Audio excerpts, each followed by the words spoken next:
Voilà les amigos, c'est José Pitbull, j'espère que vous allez bien. Voilà, aujourd'hui on se retrouve dans mon jardin.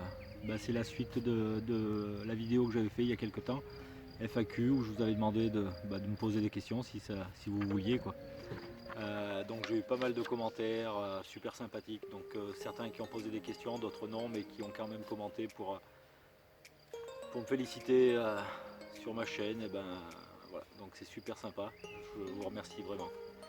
Voilà, donc on va pas trop tarder, j'ai mis toutes les questions sur une feuille et puis je vais essayer d'y répondre le plus sincèrement possible. Voilà. Donc Julien B qui m'a demandé quel travail fais-tu.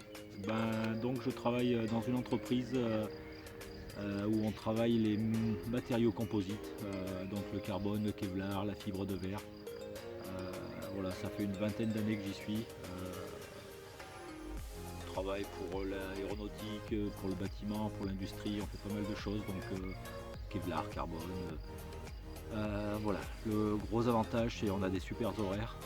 Je fais 7h du matin à 15h30 l'après-midi, donc ça laisse pas mal de temps libre au printemps, l'été, l'automne, quand les journées seront encore un peu longues, pour aller détecter les soirs. Donc ouais, c'est vraiment cool. Voilà, donc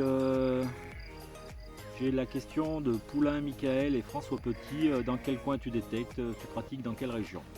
Donc je suis en Auvergne, dans le Puy-de-Dôme. Voilà, donc les paysages que vous voyez, c'est très souvent le Puy-de-Dôme, un petit peu dans le Midi, quand je descends en vacances voir mon fils qui fait ses études sur Perpignan. Sinon, voilà, c'est la région ambertoise, arlencoise, voilà. Damien Foudot, tu détectes combien d'heures par semaine et combien d'heures de montage? Alors c'est vraiment très aléatoire, je détecte pas mal. En ce moment un petit peu moins puisque les champs sont semés, les agriculteurs n'ont pas fané encore, donc l'herbe est très haute dans les prairies. Donc là en ce moment un petit peu moins, mais en règle générale, je ne travaille pas le vendredi après-midi, donc tous les vendredis après-midi c'est détection. Ma femme et mon fils, mon fils qui est encore à la maison parce qu'il fait ses études à Perpignan, travaillent tous les deux le samedi, donc le samedi je suis tout seul. Donc je détecte souvent aussi le samedi matin, très souvent le samedi après-midi, éventuellement des fois un petit peu le dimanche, et très souvent dans la semaine aussi après le boulot. Voilà, donc ça fait vraiment pas mal d'heures. Voilà. Donc je mets une vidéo à deux vidéos par semaine, et souvent je fais 4, 5, 6 sorties dans la semaine, quoi. Donc voilà, genre en heures je sais pas, mais je dirais 15-20 heures par semaine quand j'y vais normalement. Des fois plus, des fois moins. Combien d'heures de montage pour les vidéos? Alors là pareil, ça dépend un petit peu des vidéos, puisque il y a des vidéos où il y a une petite dizaine d'objets, je vais mettre 2 heures, 3 heures de montage. Et les vidéos où il y a beaucoup plus d'objets, comme la boursée où il y avait beaucoup plus de montage, etc., ça va être 4-5 heures. Mais allez, je dirais une vidéo en général, ça va me prendre nettoyer les monnaies, mais ça, même si on ne fait pas de vidéo, on les nettoie bien sûr. Un montage, je dirais à peu près 3 heures de montage vidéo, après la mise en ligne, et après répondre à toutes les questions et tous les commentaires, et ça c'est vraiment cool. C'est encore une bonne heure et demie, 2 heures par vidéo. Il y a pas mal de commentaires et ça c'est vraiment top, quoi. Donc je dirais qu'une vidéo me prend environ 5 heures par vidéo. Voilà. Donc j'ai eu plusieurs commentaires aussi pour me demander si je venais détecter dans le Tarn, en Belgique, en Gironde, etc. Donc de détection 81, détecteur de trésors, Maverick Detect, Benjo Détection. Voilà, bon pour l'instant, écoutez les gars, je peux pas vous répondre, on verra dans les prochains mois, mais je vais essayer quand même de bouger pour aller détecter un petit peu chez les gens, chez les abonnés, chez les amis. Voir d'autres paysages. Après, bon, c'est sûr que si c'est loin, il va falloir une certaine organisation, mais je vais essayer de bouger un petit peu plus dans l'avenir. Voilà. Et merci vraiment pour vos invitations. Marguerite Détection, lors d'une vidéo, tu as parlé de faire une sortie avec un petit garçon. Ma question est quand? Alors Marguerite, oui, j'en avais parlé pour le concours des 1000 abonnés, j'en ai reparlé pour le concours des 2000 abonnés. Alors ce petit garçon, il s'appelle Guillaume. Donc je l'ai vu, j'ai été le voir pour lui donner le t-shirt que je lui avais fait gagner lors du concours des 1000 abonnés. Et voilà, le seul problème c'est que j'ai pas de deuxième détecteur en ce moment. J'attends impatiemment le simplex de Macro Nocta qui devrait sortir fin mai, début juin si j'ai bien compris. Donc je vais l'avoir. Donc le simplex de Macro Nocta, vraiment sur le papier, il a l'air vraiment terrible, quoi. Pour moins de 300 euros ou 300 euros, un super détecteur qui va faire vraiment du mal à la concurrence. 12 kHz, repliable, fait à peine 60 cm plié, étanche à 3 mètres. Qu'est-ce qu'il a d'autre? Je réfléchis. Casque sans fil pour 300 euros. Donc vraiment un super détecteur, donc j'ai hâte de le recevoir. Et puis dès que je le reçois, je vais certainement faire une sortie avec pour voir un petit peu. Et puis tout de suite après, je contacte Guillaume pour faire une sortie avec lui et j'ai vraiment hâte. Voilà. Hélène Moi, mais où est donc Ornicar? J'ai cherché, j'ai pas trouvé. Je creuse, je continue à creuser, mais je le trouve toujours pas. Donc Delix, combien as-tu possédé de détecteurs, nombre et marque si possible? Alors on m'a prêté un Ace 250 au tout début, que j'ai gardé 1 mois et demi, 2 mois. Tout de suite derrière je suis passé à l'Eurotech Pro, un super détecteur, j'ai vraiment fait des très belles trouvailles avec. C'était vraiment cool, je l'ai gardé un bon moment. J'ai eu le T2 UPG en même temps que l'Eurotech, un petit peu plus tard. Alors c'est un super détecteur, hein, le T2 UPG super puissant et que j'ai revendu juste avant de la sortie de l'Equinox, l'Equinox 800, puisque j'avais vraiment envie de cet appareil tout nouveau sur le marché en multifréquence et j'en suis vraiment pas déçu. Un super détecteur. Alors je vois quelques petites critiques sur la canne droite, etc. Franchement, la canne droite, ça me dérange absolument pas. J'ai pas cassé la tête du disque, j'ai pas cassé la coudoir. Je sais pas. Il y a peut-être eu quelques détecteurs avec quelques défauts, mais franchement, moi j'en prends vraiment pas soin. Hein. Vous pouvez le voir dans les vidéos, hein, s'il est par terre. Enfin, je suis pas quelqu'un de forcément très soigneux avec le matériel. C'est fait pour détecter, hein, c'est pas fait pour accrocher au mur dans un salon. Et moi, il marche super bien, quoi. Donc voilà, je n'ai pas eu beaucoup de détecteurs, mais ça fait pas tout à fait 2 ans que je détecte, donc j'ai eu 3 détecteurs. Voilà, et bientôt le simplex, j'espère. Thomas Blanchard, quel est ton avis quant au Minilab Equinox 800? Sa prise en main est-elle facile? Donc je viens de le donner un petit peu mon avis, j'en suis super content. Vraiment un super détecteur.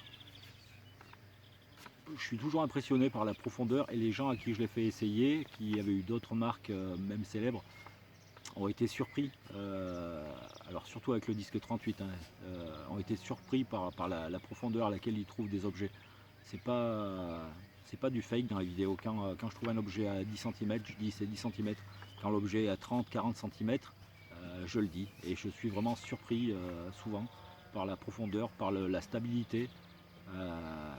Pareil, hein, je détecte avec des amis des fois et vraiment j'ai beaucoup moins de soucis que la plupart pour détecter à côté de lignes haute tension ou quoi que ce soit. Donc un super détecteur. As-tu un réglage avec les réglages avancés du Nox? Alors c'est un réglage assez simple de base quand je rentre dans un terrain que je connais pas. Et après je m'adapte, il n'y a pas grand chose à adapter, ça va être surtout la sensibilité, l'iron bias. Donc mon réglage de base c'est champ de tout métaux, sensibilité à 20, 22, 24 suivant les terrains bien sûr, mais souvent je suis à 22 pour commencer. Iron bias à 3. Alors si je trouve quelque chose d'intéressant que je veux chercher plus en profondeur, je vais descendre l'iron bias à 0 pour gagner un petit peu en performance, mais en règle générale je reste à 3. Alors je déconseille de passer de 0 à 3 trop souvent parce que les indices et les sons peuvent changer en changeant cet iron bias et donc vous allez être un petit peu perdu et c'est un petit peu dommage. Voilà, Iron Bias à 3 en règle générale, sensibilité à 3 ou 4. Sensibilité, je ne vais pas trop y toucher sauf sur des terrains très pollués où je peux monter à 6 voire 7, surtout avec le gros disque. Si je tombe sur une bonne zone avec des belles trouvailles mais que c'est très pollué et que j'ai pas le petit disque avec moi, voilà, je vais monter la sensibilité et là il est très sensible, très réactif, pardon, excusez-moi, je me suis trompé sur le sensibilité réactivité. Voilà, je vais monter la réactivité et il va être très réactif. Voilà. C'est les réglages de base, je suis toujours en 5 tons. Voilà, donc là je vais aller faire de la plage bientôt, puisqu'en fin de semaine je pars voir mon fils à Port-la-Nouvelle. Voilà, donc les réglages de plage, je ne suis pas un pro de la plage, donc je vais regarder un petit peu sur internet comme tout le monde, hein, mais je crois que de toute façon l'Equinox c'est une pure merveille sur la plage, donc il n'y a pas de raison. Je devrais faire quelques trouvailles s'il y en a. Voilà, j'espère avoir répondu à la question. J'ai lu sur différents forums que le disque 38, à part la couverture de détection, n'apportait pas grand chose en profondeur par rapport au disque standard de 11, et que son poids se faisait sentir sur une session longue. Toi qui l'utilises souvent, j'aimerais avoir ton avis. Alors, je l'ai donné déjà un petit peu mon avis sur le disque 38. Pour moi, ça a été vraiment un gain en profondeur énorme. Donc je l'ai utilisé pendant environ 10 mois sans le disque, et là ça fait 2-3 mois que je l'utilise avec le disque 38, et vraiment j'ai fait des trouvailles que j'aurais certainement pas fait avec le disque 28, et encore moins avec d'autres détecteurs, parce qu'il est hyper puissant. Et avec le disque 38 il est super stable aussi, donc bon, je ne l'utilise pas en forêt, malgré que je fasse très peu de forêt, mais voilà, ouais, c'est un super disque le 38, et non, on gagne en surface de détection, puisque au lieu de prendre certains disques, certains détecteurs qui ont des disques 22, ouais, il faut 3 plombes pour faire un grand terrain. Alors quand vous voulez vraiment cibler une petite zone, c'est très bien un disque 22, mais quand vous arrivez sur une nouvelle surface et que vous ne connaissez pas trop et que vous voulez quadriller assez rapidement pour voir le potentiel, le disque 38 c'est le top. Donc super puissant, il gagne vraiment en profondeur. Au niveau poids, oui, il est forcément un petit peu plus lourd que l'autre disque. Je ne suis pas plus fatigué que ça à la fin de la journée. Voilà, comme je l'avais dit sur une vidéo, je suis pas très grand, donc j'utilise mon détecteur pas ouvert à fond, et plus vous allez rapprocher votre disque de votre poignet, et moins le poids va se faire ressentir. Et personnellement, je trouve qu'il est très bien équilibré avec ce disque 38. J'ai pas de sensation de lourdeur, donc voilà, je le conseille vraiment. Autre question. Tu as quoi comme pelle de Eurotech 48? Et ben j'ai en ce moment, donc j'ai la Jackal. Jackal de la boutique du fouilleur, super pelle, indestructible. J'adore. Elle est juste il aurait fallu 2-3 cm un petit peu plus large, mais franchement c'est une super pelle. Alors j'avais cassé ma pelle et pendant un moment une autre pelle, et j'avais pris aussi la Fiskar. Alors pareil, indestructible, mais niveau poids c'est et puis même pour faire de la forêt et tout, elle est trop grande. Mais voilà, c'est quand même une pelle très costaud, mais la Jackal c'est le top. Franchement, voilà. Stéphane du 26, pour un premier détecteur, quel conseil pourrais-tu donner? Qualité, prix. Pour un premier détecteur, le top c'est l'Eurotech Pro avec le disque 27DD. Maintenant, donc je l'ai eu pendant longtemps et j'en étais super content. Maintenant, donc comme je vous disais, ils vont sortir sous peu là, le simplex de Macronocta, et à mon avis, ça va tout déchirer. Franchement, je pense que ça va être largement au-dessus de tout ce qui existe dans cette gamme de prix, et même voire bien plus cher. Donc je l'attends vraiment avec impatience, mais voilà, le conseil que je donnerais c'est surveiller internet, et dès qu'il sort, et regardez, je vais faire des vidéos, regarder quelques vidéos, regarder quelques avis sur les forums, sur les groupes Facebook, et je pense que ça va être une tuerie. Voilà, donc mon conseil ce serait certainement le simplex, mais après tout dépend aussi d'où c'est que vous détectez, de ce que vous recherchez. Mais pour moi donc Eurotech Pro disque 27DD ou le simplex. Christophe Moulinier. Quel disque choisirais-tu pour un détecteur Garrett Ace 300i? Alors le Garrett Ace 300i, je ne le connais pas, je ne l'ai jamais eu. Maintenant, je serais d'avis de partir sur le plus grand disque possible sur chaque détecteur, tant que le poids ne se fait pas trop ressentir. Plus vous aurez un grand disque et plus vous irez profond. Donc pourquoi se limiter à 20 cm si vous pouvez aller à 25, 30, 35 cm? Donc pour moi, ça va toujours être le plus grand disque possible, tant que c'est acceptable au niveau poids. Voilà. Donc après j'ai eu plusieurs questions, donc les PADN Détection, Richard Detect, Franck Le Youanek et Détection 76 qui me demandent quel a été pour toi le déclencheur. Comment t'es venu l'envie de la détection? Quelle a été ta première trouvaille noble et ton ressenti? La détection, ça t'est venu comment? Alors il faut que je vous raconte donc cette histoire. Ça va faire bientôt 2 ans.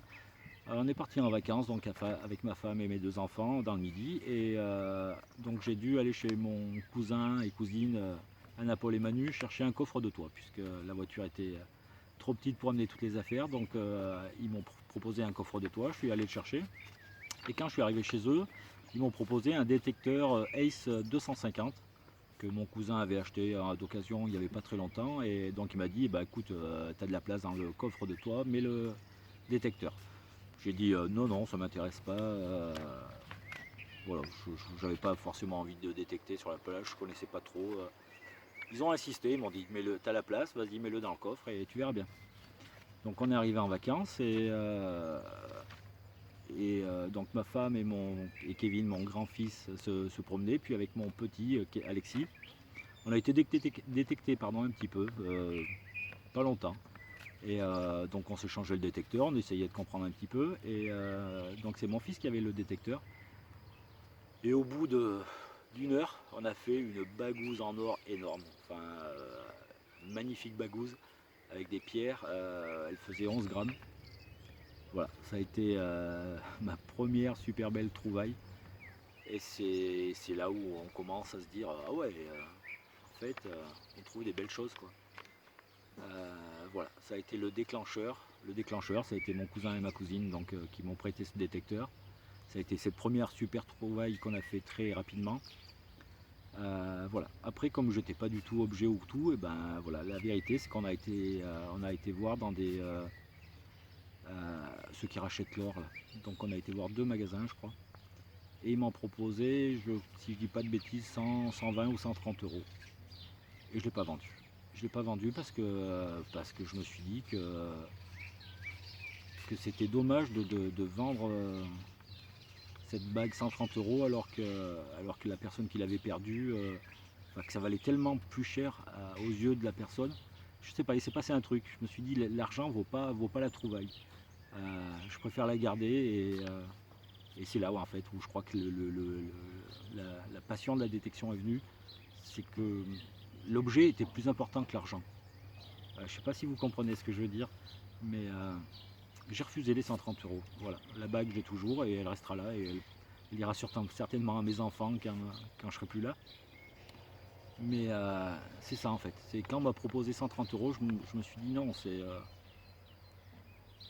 bon, c'est clair qu'on aurait pu se faire un bon resto, mais ça valait pas le coup.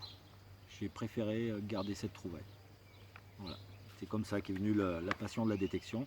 On est rentré de vacances, j'ai été dans 2-3 champs avec le Garrett, avec mon fils, Alexis, et on n'a rien trouvé de spécial, 2-3 ferreux. Mais tout de suite, je me suis dit, je commande un bon détecteur, et c'est là où j'ai commandé l'Eurotech Pro. Et pas déçu, comme je vous ai dit, et voilà. Donc 1 mois après, j'ai commandé l'Eurotech Pro, 2 mois après, j'ai commandé le T2 UPG. Et voilà, ça a été très vite. Et puis je suis sorti presque 5, 6, 7 sorties par semaine. Donc je vais passer énormément de temps dans les champs. Voilà.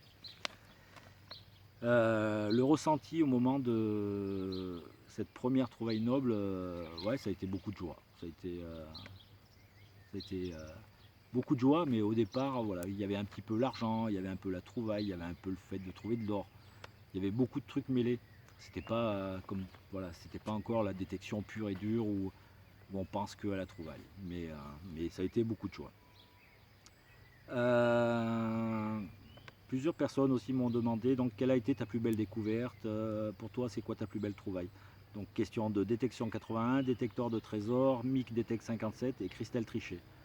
Ma plus belle trouvaille, donc il y a eu cette bague en or qui est belle et qui est très importante pour l'avenir enfin, pour ce qui s'est passé derrière. Et puis assez peu de temps après, donc avec l'Eurotech Pro, j'ai trouvé un sesterce de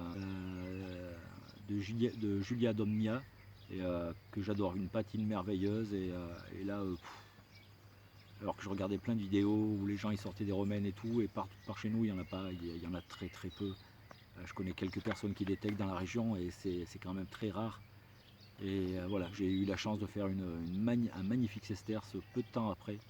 Et ouais, même si j'ai trouvé d'autres trouvailles magnifiques, ça restera peut-être la plus belle pour l'instant. Voilà, alors quel est ton métal préféré de Forest Detect, mon pote? Mon métal préféré, ben, c'est l'or. C'est l'or qui nous fait le plus rêver. Bien sûr, on rêve tous de monnaie médiévale ou romaine en or, de fibules, mais ouais, l'or bien sûr fait rêver, l'argent fait rêver, le bronze me fait beaucoup rêver, un vieil objet en bronze, une clé en bronze, voilà, ouais, le bronze aussi me fait beaucoup rêver. Euh, Après, bien sûr, n'importe quel objet en cuivre, tout basique, une belle médaille en aluminium aussi me fait rêver, quoi. Donc, mais oui, on va pas se mentir, l'or, c'est un petit peu ce qui nous pousse à sortir le matin de bonne heure. On est fatigué, mais on se dit peut-être que c'est la bonne journée où on va trouver cette petite pièce gauloise en or. Fabrice, tu préfères détecter en forêt, champ, vigne? Où fais-tu le plus de trouvailles? Alors je préfère détecter vraiment en champ, parce que c'est facile à creuser, c'est en général assez plat. J'aime bien, c'est tout simplement, j'aime bien. On peut quadriller, si c'est un bon champ, on peut quadriller facilement. Les prairies, ça va, j'aime bien. Et les forêts, j'aime bien, mais j'y vais pas très souvent. Les plus belles trouvailles, donc, je les ai faites en champ, en, oui, en champ, puisque c'est là où je passe le plus clair de mon temps.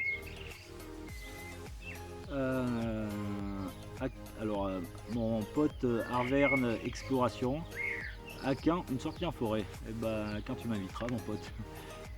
Ouais, donc il me pose cette question parce qu'il sait que je suis pas un grand fan de la forêt. Je vais pas en forêt tout seul, j'ai toujours un petit peu peur de me perdre. Euh, j'ai pas forcément le sens de l'orientation en forêt, donc si je suis toujours obligé de faire attention par où je suis passé, par où il faut que je repasse, etc., je vais pas prendre de plaisir à la détection, donc je vais en forêt souvent quand je suis avec mon pote Nico, avec Anto, Cyril, mais voilà, j'aime pas la forêt tout seul. La top 30. J'ai remarqué, suivant les terrains, les trouvailles sont plus ou moins bonnes état. Dans les prairies où vivent les animaux, les trouvailles sont abîmées. Peux-tu confirmer? Est-ce dû aux sédimentations du sol ou y a-t-il des terrains plus propices? Ouais, ça dépend vraiment. C'est pas parce que c'est un champ aujourd'hui qu'il n'y a pas eu une forêt de sapins il y a 100 ans. Donc c'est assez compliqué, mais c'est vrai que dans les champs où ils utilisent beaucoup d'engrais, les pièces sont souvent pas belles. Dans les prairies où il y a beaucoup de bestiaux, l'urine, les excréments et tout ça, ça arrange pas non plus les monnaies. Donc c'est vraiment une question assez difficile. En règle générale, c'est vrai que dans les forêts, oui, on trouve souvent des choses plus belles, plus propres, des monnaies qui ont en moins mauvais état. Tutti quantidus, te contentes-tu d'une autorisation verbale des agriculteurs ou demandes-tu des autorisations écrites? As-tu déjà été contrôlé? Alors non, j'ai discuté un petit peu pour des autorisations écrites avec quelques agriculteurs qui sont vraiment pas chauds. Alors ça serait bien, je vous conseille de faire des autorisations écrites. Euh, Écoutez, en Auvergne, ils sont pas chauds du tout et je veux pas les embêter, déjà qu'ils me filent leur terrain, donc voilà. Euh, donc je me contente d'autorisation verbale, mais oui, j'ai les autos sur tous les terrains où je vais. Excusez-moi, il y avait un oiseau. Voilà, donc et as-tu déjà été contrôlé? Ben non, jamais pour l'instant. Par contre, il y a la police, la gendarmerie qui passe assez régulièrement devant moi quand je détecte. Puisque vu que j'ai les autorisations, je ne me cache pas, hein, je suis dans les champs, au bord des routes, et très souvent ils passent, ils me voient et ils ne sont jamais arrêtés. Donc jamais eu de soucis. Chasseur de trésors Jean-Baptiste, alors qui m'a posé plusieurs questions. Est-ce que tu as déjà eu droit, est-ce que tu as déjà eu, est-ce que tu as, excusez-moi, est-ce que tu as déjà eu à avoir un accident en faisant de la détection? Non, non, non, pour l'instant jamais. Je touche du bois, pas pour l'instant. Est-ce que tu as eu déjà des problèmes avec les propriétaires en faisant de la détection? Non, jamais non plus. Donc les propriétaires, je les aide à retrouver des objets agricoles souvent. Donc j'ai retrouvé une alliance en or aussi pour un agriculteur, donc je lui ai rendu. Voilà, là il faut que j'aille chercher un marteau sûrement demain. On m'en a parlé hier et il faut que j'aille voir l'agriculteur qui a perdu un marteau. Donc voilà, j'aide les agriculteurs, les propriétaires de terrain. Et non, non, ça se passe toujours très bien, même pour les autorisations, mis à part une personne, deux qui m'ont refusé sur pas mal, ça se passe toujours très bien. Alors, une autre question de chasseur de trésors Jean-Baptiste. Pourquoi ta chaîne YouTube, tu l'as appelée José Pitbull? Alors, c'est une longue histoire, ça fait une vingtaine d'années, une quinzaine d'années. Je jouais énormément au poker, beaucoup, beaucoup. Et donc sur les sites, sur les différents sites de jeux, eh ben, je m'étais appelé José Pitbull pour faire un petit peu agressif. Donc sur internet, et ben, sur les sites les plus connus, c'était Pitbull 63, José Pitbull, et c'est toujours resté. Donc on m'appelait Pitbull et voilà, c'est toujours resté. J'ai fait de l'aquariophilie, j'ai fait pas mal de choses après, et c'est toujours resté sous les différents forums et groupe ou Facebook, ça a toujours été José Pitbull. Donc voilà pourquoi le Pitbull. C'était juste pour faire agressif aux tables de poker. C'est quoi tes plus belles trouvailles? Donc j'en ai déjà un petit peu parlé. Bon, il y a eu ce trésor aussi dans les plus belles trouvailles. Ce trésor, mis à part le fait qu'il y avait de l'or et de l'argent, il y avait aussi des objets et c'est toute l'intrigue qu'il y a autour qui est passionnante. C'est pendant longtemps et encore aujourd'hui, on se pose des questions. Qu'est-ce que ça faisait là? Pourquoi il y avait des couverts, normaux, quoi, pas en argent? Pourquoi il y avait des choses qui valaient absolument rien? Des vis, des clous, et des pièces en argent et des bijoux en or. Voilà. Donc c'est une très belle découverte pour ça, pour l'intrigue qu'il y a autour. Alors l'autre question c'est, tu fais quoi avec tes trouvailles? Tu les vends ou tu les gardes ou tu les donnes à tes amis? Alors j'ai jamais vendu une trouvaille, jamais, jamais, jamais vendu une trouvaille et j'en vendrai certainement jamais de ma vie. Voilà, déjà c'est interdit par la loi et puis non, je ne vais pas en détection pour gagner de l'argent. Quand je jouais à la pétanque, je ne jouais pas à la pétanque pour gagner de l'argent, c'était un plaisir. Quand je vais à la pêche, c'est pas pour gagner de l'argent, c'est un plaisir. Ben, quand je prends mon détecteur et que je vais dans les champs, c'est juste un plaisir, c'est pas pour gagner de l'argent non plus. Donc argent et détection, ça va pas ensemble. Voilà, donc non, je vends pas mes trouvailles. Ou tu les gardes, oui, je les garde. Ou tu les donnes à des amis. Alors j'ai donné très peu de choses, mais j'ai donné. J'ai donné quelques monnaies qui intéressaient vraiment des amis, parce que ça leur rappelait des souvenirs, etc. Donc oui, j'ai donné très peu de pièces. Et j'ai donné pas mal de monnaie aussi à mon fils Kevin, qui fait la collection depuis tout petit.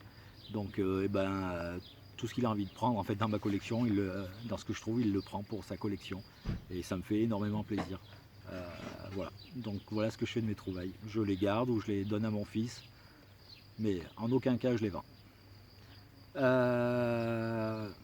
Christian Lasserre qui me marque, c'est pas une question, c'est juste un message. Touche pas à tes musiques, je kiffe. Donc merci Christian.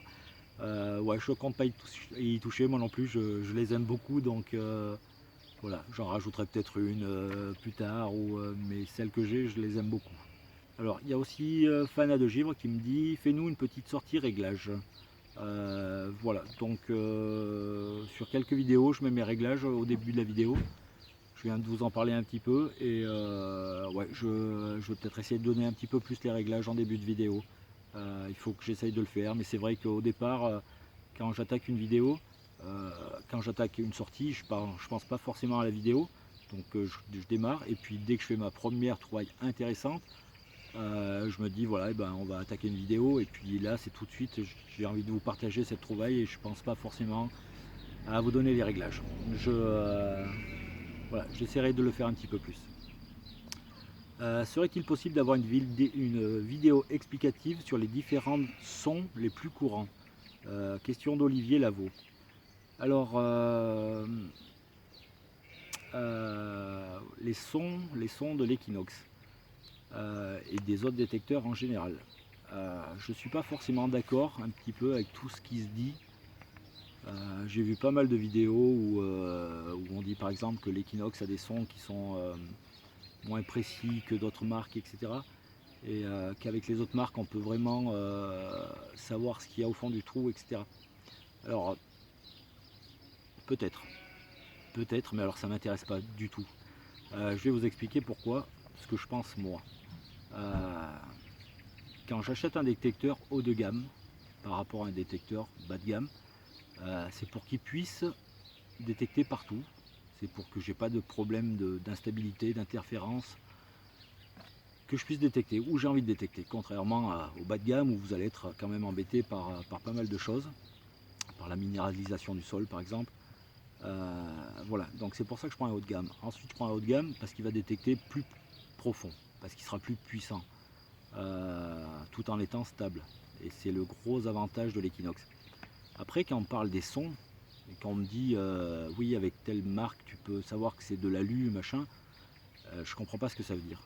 Parce que ça veut dire que si vous avez un son stable et que c'est un indice d'alu, vous n'allez pas creuser. Alors ça m'embêterait d'acheter des détecteurs hors de prix et de ne pas creuser sur un son parce qu'on est presque sûr que c'est de l'alu. Mais presque sûr, c'est pas sûr. Combien de fois je regarde des vidéos et les gars disent ah c'était un son pourri et ils sortent des monnaies de fou, de l'or, de l'argent, de n'importe quoi, ou je sais pas, je prends l'exemple d'une clé romaine qui va sonner pourri et donc si vous fiez qu'au son, mais vous creusez pas alors ces sons, bah moi si c'est stable je creuse. Donc que ça fasse un son, je sais pas comment vous expliquer, mais j'ai pas forcément besoin d'être sûr que ça soit de l'alu ou pas de l'alu. C'est stable, c'est un matériau noble, je creuse. Ça me fait un peu délirer quoi. Non, avec l'Equinox, les sons sont trop simples. Je préfère avoir des sons où je suis sûr que c'est ci ou ça. Mais non. Mais enfin, je comprends pas moi. Vous creusez que sur ce qui vous êtes sûr que c'est intéressant. Et pourtant, sur les vidéos, on voit bien que ces personnes creusent sur des trucs qui sont pas forcément intéressants. Donc voilà, c'est difficile à expliquer. Mais moi je veux un indice stable, un son propre et je creuse. Après savoir si c'est être sûr que c'est de l'alu et tout, on n'est jamais sûr. Donc je m'écarte un petit peu, mais voilà, une vidéo explicative sur les différents sons. On va avoir un son, je prends un indice à 18 avec un son médium, propre. Ça peut être une 5 centimes la peau, ça peut être un dé à coudre, ça peut être une boucle, ça peut être un morceau de fibule, ça peut être tellement de choses. Donc un son ça aide à déterminer, et l'Equinox le fait très bien, ça aide à déterminer à peu près ce que ça peut être, mais en aucun cas c'est une certitude, comme avec les autres détecteurs. Voilà, ce n'est que mon avis, mais donc on peut parler un petit peu plus des sons, j'essaierai peut-être de vous en faire écouter un peu plus. Mais pour moi, une vidéo explicative sur des sons, ça ne veut pas dire grand-chose. Voilà. Alors, Walter Rive et Breton de Faire Détection qui me demandent tous les deux avec quel logiciel je fais mon montage vidéo. Donc c'est VSDC Free Editor Studio. Voilà, un logiciel gratuit qui est très simple. Voilà, ça fait un petit moment que j'utilise et j'en suis très content pour l'instant. Donc Voilà, VSDC Free Editor Vidéo. Très bon logiciel. Dernière question, Eddy de Morlaix. Le succès de ta chaîne est dû, selon moi, à la qualité du montage, la richesse du contenu et surtout à ta gentillesse, ta simplicité et ton humilité. Donc ma question est simple, quel est ton secret? Alors déjà, merci beaucoup Eddy de Morlaix, c'est super sympa. Donc la qualité du montage, j'essaye, je passe beaucoup de temps, alors c'est pas du professionnel loin de là, hein, mais je passe beaucoup de temps pour essayer de faire quelque chose de propre et qui soit agréable à voir.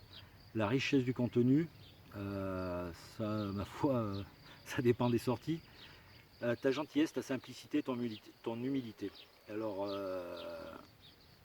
c'est très gentil. C'est pas facile de parler sur ses qualités. J'essaye d'être simple, oui. J'essaye de ne pas me prendre la tête. J'essaye d'éviter tout ce qui est conflit. Tout ce qui est conflit, ça m'intéresse pas, ça apporte rien aux autres et ça ne m'apporte rien à moi. Donc on essaye de rester à sa place, de faire ce qu'on peut pour faire avancer les choses. Et voilà, ça reste une passion, c'est pas ce qui me fait gagner ma vie. J'ai pas envie de me prendre le chou avec ça. Tant que ça se passe bien, que je partage, que les gens sont heureux avec ce que je partage, c'est cool. Le jour où ça se passera moins bien, comme j'en ai vu certains qui apparemment se font beaucoup critiquer, on verra, on arrêtera peut-être. Je sais pas, je suis pote avec tout le monde, je n'ai pas d'ennemis dans ce milieu en tout cas.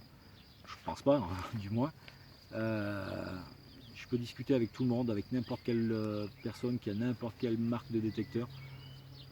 Chacun fait ce qu'il a envie, pourvu qu'on soit tous heureux.